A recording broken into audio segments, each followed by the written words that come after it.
కీర్తనలు 139, 23, 24 వచనాలు మనం చూద్దాం. 23లో ఈ మాట ఉంది: దేవా, నన్ను పరిశోధించి నా హృదయమును తెలుసుకొనుము. నన్ను పరీక్షించి నా ఆలోచనలను తెలుసుకొనుము. నీకు ఆయాసకరమైన మార్గము నాయందున్నదేమో చూడుము. సత్య మార్గమున నన్ను నడిపించుము. దావీదు 139వ కీర్తన వ్రాస్తూ చివరి 2 వచనాలని ఇలా వ్రాశాడు: దేవా, నన్ను పరిశోధించు, నన్ను పరీక్షించు, నా హృదయం తెలుసుకో, నా ఆలోచనలు తెలుసుకో, నీకు ఆయాసకరమైన మార్గం కూడా నా యందు ఉన్నదేమో చూసి నన్ను ఇలా నడిపించు నిత్య మార్గములో అని దావీదు చేసిన ప్రార్థనగా మనం చూస్తాం.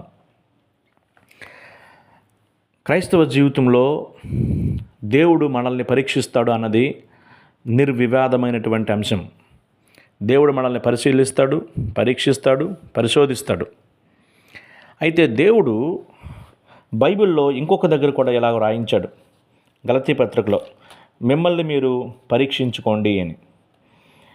మిమ్మల్ని మీరు పరీక్షించుకోండి అని గలతీ పత్రికలో దేవుడు రాయించి ఉంచి ఉన్నాడు ఆల్రెడీ.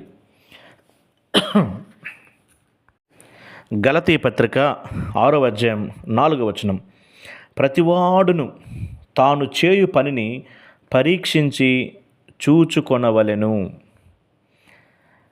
కాబట్టి దేవుడు చెప్తున్న మాట ఏంటో చెప్పనా, తను తాను పరీక్షించుకోవాల్సినటువంటి అవసరం ఉంది. మనల్ని మనము పరీక్షించుకోవాలి.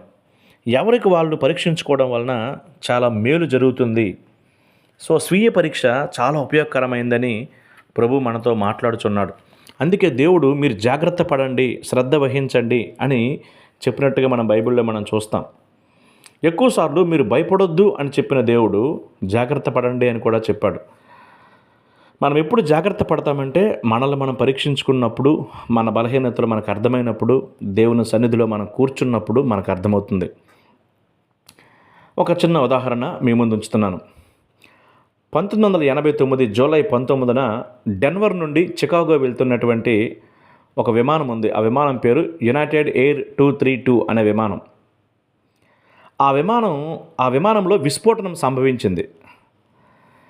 ఎక్స్ప్లోజన్ వలన, ఇంజిన్లో ఉన్నటువంటి ఫ్యాన్ యొక్క ఎక్స్ప్లోజన్ వలన 3 హైడ్రాలిక్ పైపులు కూడా డిస్మాంటిల్ అయిపోయాయి.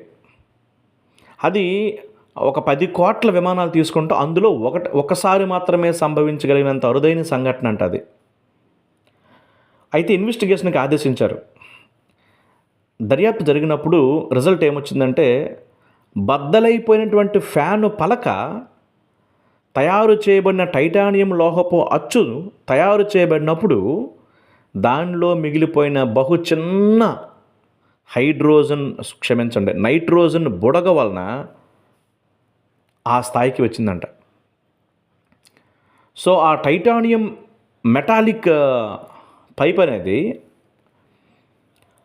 దాన్ని మేకింగ్లోనే నైట్రోజన్ ఒక బబుల్ ఉండిపోవడం వలన ఆ చిన్న బబుల్ ఏం చేస్తుందంటే 18 సంవత్సరాల కాలంలో ఆ విమానము 15,503 టేకాఫ్లు తీసుకుంది. 37,000 అడుగులు ఎత్తులో ఆ విమానం ఉన్నప్పుడు హైడ్రాలిక్ వ్యవస్థ ధ్వంసమైపోయి 300 మంది చనిపోవలసింది. అయితే ఆ రోజు 188 మంది మరణం నుంచి తప్పించుకున్నారు, మిగతా వాళ్ళు చనిపోయారు.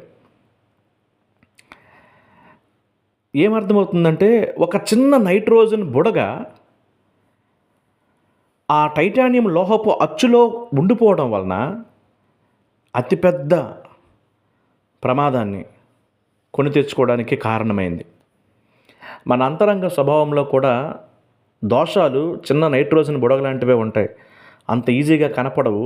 చాలా కాలం అయ్యాక అవి కనపడిన తర్వాత నిరంతరము పెరిగి అవి బహిర్గతమైనప్పుడు మనం ఆ ప్రమాదాన్ని కొని తెచ్చుకుంటాం. కాలం గడిచే కొలది మనలో దాగి ఉన్న దోషమునకు సాదృశ్యం ఆ నైట్రోజన్ బుడగ. అంత చిన్న బుడగ ఎలాగైతే హైడ్రాలిక్ వ్యవస్థను ధ్వంసం చేసిందో, ఆ చిన్న దోషాలే మన ఆత్మ దారుఢ్యాన్ని చీల్చివేస్తాయి. కొన్నిసార్లు కొన్ని మచ్చలు మనకు కనపడవు, కానీ పొరుగువారికి కనపడతాయి. దాచబడిన దోషం మట్టుకు ప్రయత్నం చేసి పట్టి పట్టి చూస్తే కానీ అది కనపడదు. కాబట్టి మనల్ని మనం పరీక్షించుకుందాం. ఒకవేళ నీకు పరీక్షించుకోలేక సామర్థ్యం ఉంటే ప్రభువు దగ్గర దావీదు వలె ఇలా ప్రార్థన చేయి. దేవా, నన్ను పరీక్షించు, నన్ను పరిశోధించు, నన్ను పరిశీలించు, నీకు ఆయాస్కరమైన సంగతి ఏమైనా ఉంటే చెప్పు, నిత్య మార్గంలో నడిపించు అని మనం ప్రార్థన చేద్దాం.